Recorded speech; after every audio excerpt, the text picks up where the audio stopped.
fucking hoes and popping pillies, man, I feel just like a rock star. Hey guys, my name's CJ Gaming, and today I'm back with another video, and today I'm back with part 9 of my F1 2018 career mode, I'm pretty sure. Yeah, it's the turn of the Austrian Grand Prix. We've got 2 upgrades going into this weekend. One that did fail, which I'm pretty sure is a chassis upgrade, because I don't think durability can fail. But yeah, it was a chassis upgrade, there we go. We got the major upgrade, and we got a tiny upgrade that I think that's meant to go into the car for France, but it didn't because the game hates us. But yeah, we got 2 new upgrades on the car. That could help us in the 3rd sector and end of the 2nd sector around this track.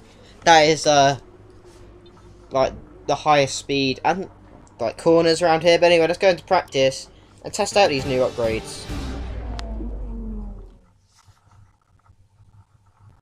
Hello and welcome to Spielberg for the first practice session of the Austrian Grand Prix. Now then, Anthony Davidson, there's been a lot of talk over the last few weeks about track limits. How much is too much when you're cutting corners and running wide? What are your thoughts on this? And do you think we'll be seeing drivers pushing those limits this weekend?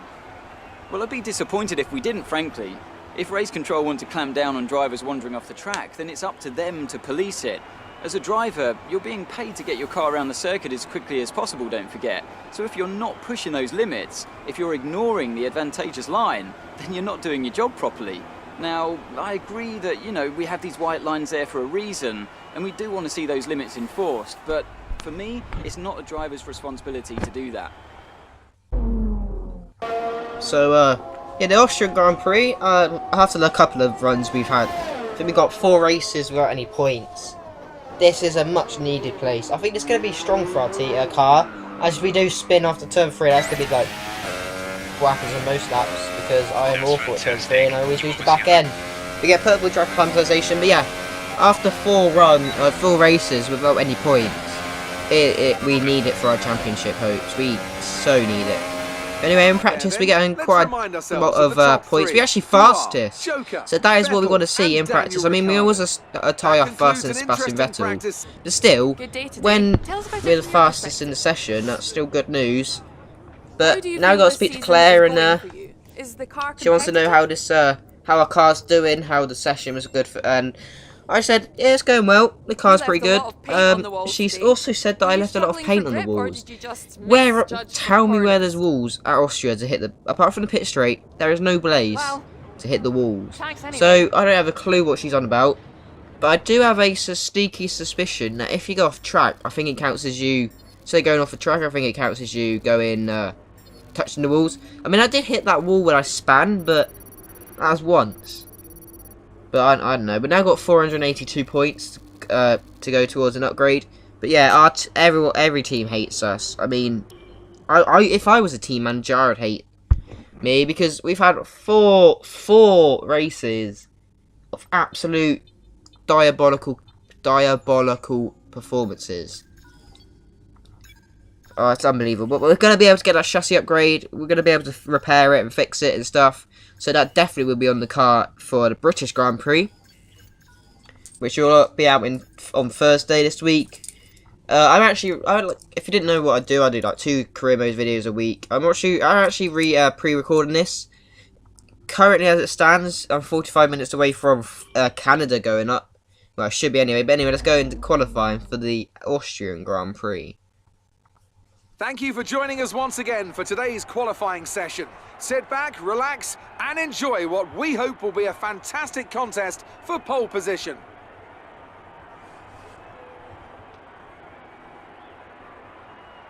I want to talk briefly about the strategy in these qualifying sessions. Anthony Davidson, how can a driver adjust their approach to gain those critical extra tenths of a second? Well, qualifying isn't about adjusting your approach necessarily. It's more about trying to repeat a low fuel run that you've practiced prior to this session. You're looking for perfection on the lap, and that's hard to achieve if you're trying something new. There are some variables that can stand in your way, however. Track position or unexpected yellow flags, for example. Coupled with ever-changing track conditions, it's important to be out there at the right moment. But as a driver, you have to try and ignore these distractions and just keep your mind focused on that one perfect lap. But anyway, End of Q1. Bloody hell, that is the widest line I've ever seen. Max Verstappen goes fastest with 107. And we actually go fastest with a 107.1. And look how I was so happy with that. But at the end of the session of Q1, we finished 4th, but still, after the last couple of 4 races, that is just magnificent. Maybe things are only up for this career mode. Team American now goes fastest. We were going faster anyway. Over the line, we go P6, but now at the end of Q2, last run, we go P11. Actually, no, this is going on to our run. We're currently P11. We've got 3 seconds to finish the session. End of the first sector, we're up by a couple of tenths. Turn 3, we've lost the back end on the exit. Managed to save it. And yeah, this is like the first Grand Prix I actually am good with the wheel. I mean, I say that, but I do that. But anyway, we are getting better with the wheel. Up to the line, we're a couple of tenths. I think that says 6th, 4 or 6. I don't know. I can't read. But up to the line. End of session 2, Q2. It's P9. So we are through into Q2. I mean, qualifying for this car is a lot better than the race pace like we've seen in the last 4 Grand Prix. Well, Spain. I know Spain. I crashed out, so I don't really know about Spain. But anyway, we're going on to our one and only Q1 lap. I'm pretty sure Q3 lap. I'm pretty sure this is. Well, I bloody hope so. It is. Hope it is. Anyway, actually no. This is my first run. But I did do 2 runs, but my second run was just so much slower than my first. But anyway, into turn 3. Will we lose the back end on the exit? No, we won't. We're actually going to keep it there. Lewis Hamilton's set to 106.7. That's the fastest lap time I'm pretty sure that we've seen all weekend. So he's looking like he'll get pole. He is in a Mercedes, one of the fastest cars. I actually still like this is the base game. Like there's been no patches or anything. By the time you watch this, there's been a massive patch. But there's been no patches towards this game, so I'm pretty sure Mercedes is still classed as one of the fastest car on the circuit. But I have actually recorded. I'm currently on Brazil for recording season 1, so I can tell you that until USA, it will be the base game. There'll be no updates. There'll be no patches or anything that have been added to the game. So unfortunately, the Force India nerf isn't as good. But we added in a lap. We set a 107.3, but yeah, this is my second run. We're P9 as it is, up to the line. There's a couple of times slower, so I think it is going to be P9 for us. Yes, it is. So it's not too bad. We're not last. Kevin Magnussen is last in Q3. I mean, P11. I'd rather P11 than P9. It sounds weird. It means I get fresh tyres for the race, but it's going to rain in the race, so I know Perez was only a couple of tenths, less than 1.5 tenths faster than us.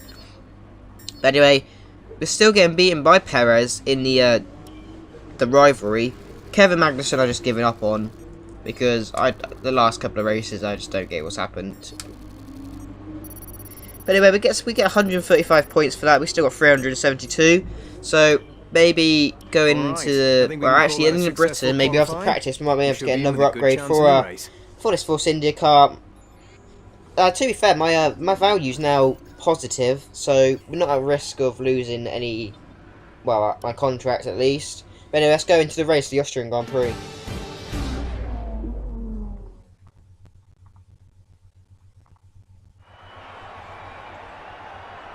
Good afternoon and welcome to Spielberg, and to a circuit that in one form or another has held every Austrian Grand Prix in the championship, except the very first back in 1964.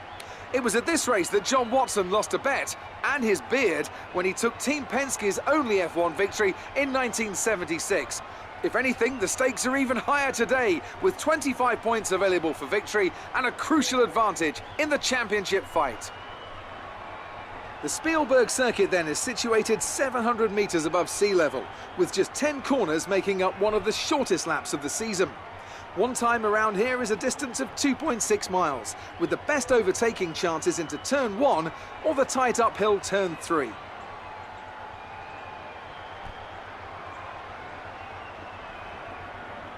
A warm welcome to Anthony Davidson, who's beside me in the commentary box today. Let's talk briefly about Lance Stroll. As ever, the threat of unreliability is never far away, and indeed they'll be starting out of position today due to a power unit component change. So it's going to be a difficult task to move forward from there. Everyone has to deal with penalties or reliability issues from time to time throughout their career. You just have to suck up the pain and get on with the job at hand. Today isn't about performing a miracle to put the car back where it should be. It's about effective damage limitation. We're almost ready to go then, and this is what the starting grid looks like for today's race. Daniel Ricciardo starts from pole position today, and it's Valtteri Bottas that completes the front row. Looking down the rest of the grid, we have Hamilton, Verstappen, Sebastian Vettel and Hülkenberg, Raikkonen, Perez, Joker and Kevin Magnussen, Sainz, Grosjean, Stoffel Van Dorn and Alonso, Leclerc, Gasly, Marcus Ericsson and Brendan Hartley, Sirotkin and Lance Stroll rounds off the grid. And now it's time to head down to the track. So here we are, going on our formation app. I didn't actually include the strategy, but I will be going from, I'm pretty sure it's going to be super soft. Right, no, is it? I don't know what tyre we set. I think it's going to be, I don't even remember what tyre I set my lap time in Q2 is. It's going to be ultra soft tyres. To the soft tyres, I'm pretty sure I make it, because there's going to be rain at the end of this race, and I'm going to be trying to stay out, because I think the AI might do probably a 3 stop. I think some AI cars will do like 2 dry tyres, like 2 pit stops for dry tyres, and maybe and a pit stop for wet tyres. I couldn't think then. Anyway, line up on the grid, so hopefully that strategy does work. But anyway, on the grid, parked up, we got 1, 2, 3, 4 lights, 5 lights. Lights out, and away we go for the Austrian Grand Prix. We've had an alright start. There's a lot of dust, smoke in the background. We've already lost position to both Hasses. We're on the braking. We've managed to keep both the Hasses. We get one behind us. We're stuck on the Ferrari of Kimi Raikkonen. We forced them out wide, and he's just stopped on the track. So we've dropped down to P10, but we've got Grosjean beside us. Perez is now getting overtaken by Magnussen. I think we managed to get past Grosjean. He just swiped at us. Are we going to try the inside of both of Perez? Grosjean's absolutely dive bomb it. I don't care. Now, Grosjean, what an absolute dive bomb. So, he's managed to get up to P9 now. P8, actually. So now we're on that end of lap 1. First turn 2. Magnussen's locked up massively. He's going to have a bad run. We're going to have an OP run on him. We're going to have more momentum.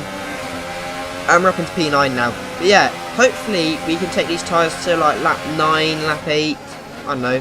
But now Perez is going round the outside of Grosjean. Grosjean's forced him out wide. We lost the back end on the exit of turn 3. And this is going to give Magnussen the run. Down to turn 4. Also, the Renault of Carlos Sainz, I'm pretty sure it is. We're going to defend the inside now. We're going to squeeze him out a tad. And now, hopefully, we've lost the back end again. Actually, no, I think that was a replay, actually. I'm just an idiot. But yeah, now to turn 4.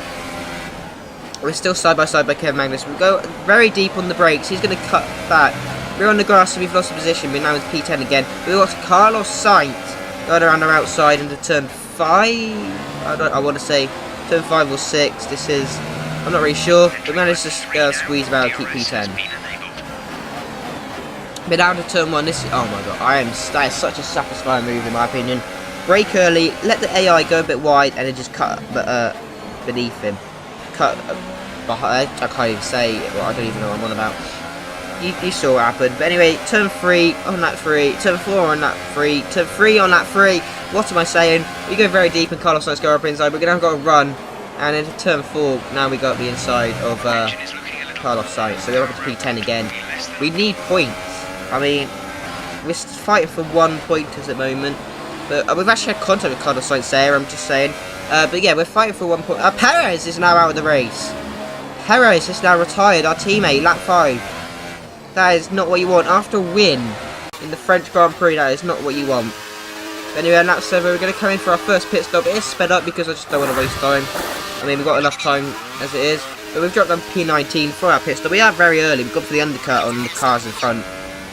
But speaking of which, on lap 12, Sainz and Raikkonen is now, we've now got past. Kevin Magnussen is just ahead of us.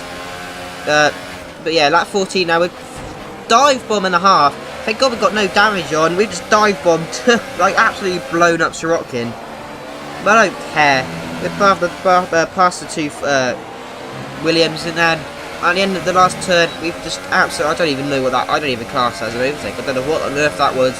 But we've overtaken Leclerc. But now on lap 17, we've got Kevin Magnussen. We've got a couple of people that was in the pits. We're up into P12. We've still got people in front of us, like Ericsson and stuff, that hasn't pitted. And we're now in P9. We've actually managed to jump someone in the pits. So the undercut has worked out for us. We're on the soft tyres, so we're on the hardest compound. But now here comes Kimi Raikkonen. We're just going to let him go because he is in the Ferrari. And there's no way of Force India, especially off our last performances, is fighting with the Ferrari. So at least a second faster than us a lap. So we're just going to let him go. We're still going to be slipstreaming. There's yellow flags in the third sector, so I'm not sure what that's about. I guess we'll find out soon enough. But anyway, lap 20, I slowed this down because now you can see the rain drop. If you look at my tyres, you can see the rain starting to fall. It was still on the dry tyres, and we'll still probably be on the dry tyres for a couple of laps. But anyway, on lap 20, Kimi Raikkonen. No, not Kimi Raikkonen. I don't even know who it was. Hulkenberg? Yeah, Hulkenberg. It's coming on for dry tyres. He's pitted for dry tyres. So that moves us into P9. And we've actually had a run on Kevin Magnussen into turn 1. We're still side by side. And with this rain falling, his tyres are dying. We're going to be able to take these tyres until the intermediates if they ever need that. If not, we can take them to the end. So we just squeezed out Kevin Magnussen in the braking zone there, so out of 30. But yeah, the grip is starting to fall. But yeah, we can take these tyres, even if it stays like it is, we can take these tyres to the end. K-Mag still has to pit. Like, he cannot take them another 15, 16 laps. So I'm not sure what's going to happen with him. But now, we've gone very deep into turn 1, that is us losing the grip. And now turn 3, we've lost the back end. We've not only lost the car, but we've managed to correct it and save it. And now Kevin Magnussen's managed to get past us.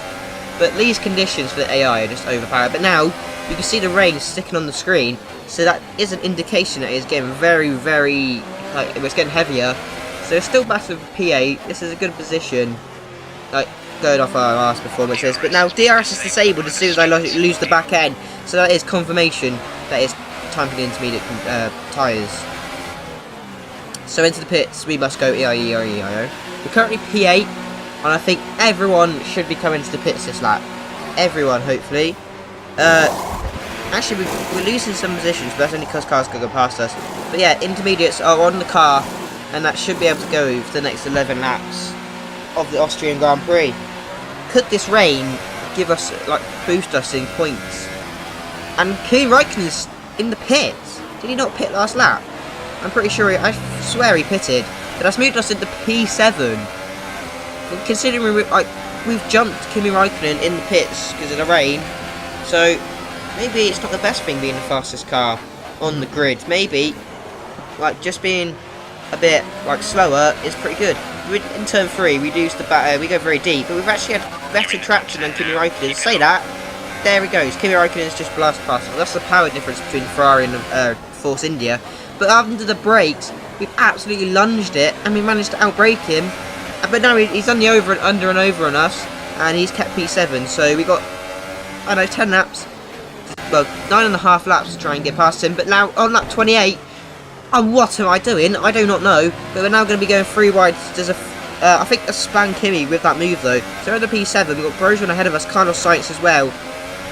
But with 2 laps to go, Carlos Sainz managed to get past us. He swept across us, made us go off the line. But we are into overtake mode now. It wasn't at the start of the straight. We managed to get past him again. We're on the outside line. We've got another curb on the breakers. So it's going to take us longer to brake. And I've lost the back end on the exit.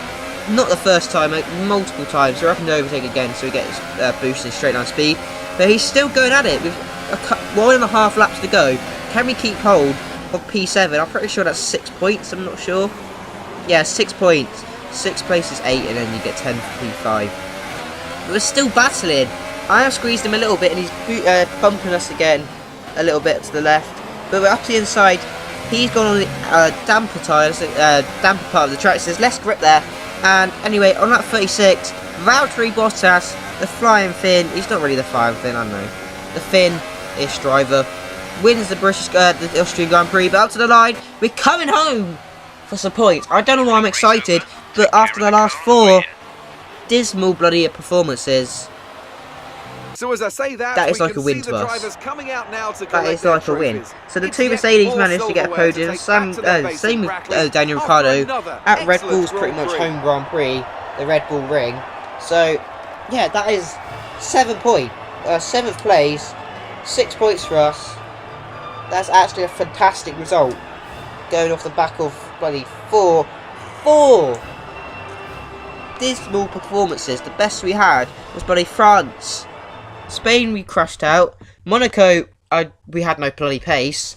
And So then, Canada, it's time I to just see how this result affects mistake the Drivers' central, Championship. getting used to the Well, wheel lead as at the well. top has come down And then after a poor result France for was our better, points leader. but not as Moving good. on But to- anyway, Good day that is, today. you just Now saw the let's running take order. I music. didn't have enough time to to run you down There it. was some contact But now we've got to between speak to you two. Claire What again for the happened out there? weekend. I think it's the last time going to be for this weekend for the Austrian Grand Prix. But she noticed that we had a contact with There was Perez quite and a lot for the of contact today, sportsmanship wasn't there? bit. And then she also noticed that we had quite a lot of contact today. And yeah, there was. But with them tricky conditions, what do you bloody expect? I know we squeezed Carlos Sainz a couple of times and he bounced back. But anyway, Great. Well, that's everything. yeah, I don't know. But yeah, anyway, we are going to get some more points over. We're going to lose the rivalry, I'm pretty sure. I know K-Mag needs 1 more point. We're still losing our rivalry to Perez, but we are very close to him, to be fair. So we're only 2 points behind Perez now. He's on 10, I'm on 8. So hopefully we manage to upgrade, well, jump him soon. But we've now got 665 resource points. And that is where I think I'm going to end it, maybe. For this Austrian Grand Prix. Some reason, my reputation with the team, that was because my answer, yeah, I know, don't worry, ignore me. But most of my reputation with most teams have gone up, especially Renault and Toro Rosso. But yeah, hope you guys have enjoyed this Austrian Grand Prix. I mean, it's not been the best Grand Prix. I mean, it's not a win, but off the back of the out of 5 races, we scored 6 points. That is not a good sign. That is not a good. That is not good. So hopefully for season 2, we're a lot better than that. Especially around Monaco and Spain are the only places we've DNF'd so far. So hopefully next season we actually finish the races. But we do have enough points for an upgrade on the aerodynamic upgrade. Not sure if I'm going to do it because we are they don't like us at the moment. So we might be able to go. We might save our resource points and get an upgrade in the British Grand Prix. So when hopefully that because we can't upgrade a or actually no, we're gonna do a gearbox durability upgrade. So that's gonna help us. But anyway, I've been CJ Gaming. That's gonna be the end of this episode. I don't know why I said that really early, but yeah, going to Britain, we are gonna have the chassis upgrade, and we're also gonna get the choice to change get a fresh power unit. But yeah, we managed to get the part in Britain as well as a durability upgrade. So hopefully our part will be our gearbox will be a lot better. We've also now got our next upgrade should be a major upgrade for aerodynamics. Chassis. Aerodynamics still don't like us for some reason. I'm not really sure why. I can't remember. It's probably from France or Canada or something. But I'm not gonna, because I'm a Mercedes power unit car. I'm not actually gonna upgrade the rest of the I can't speak. I'm not gonna do any more upgrades for the rest of the season towards power unit. But this is just like what's happened so far. We're currently still behind Perez in the Drivers' Championship. He got his first DNF last race out. Our third is still our best in Bahrain. But hopefully going into Britain, we might better change that. You never know, my home Grand Prix. But anyway, I've been CH Gaming. Hope you guys have enjoyed, and I'll see you for the British Grand Prix in the next one. Bye.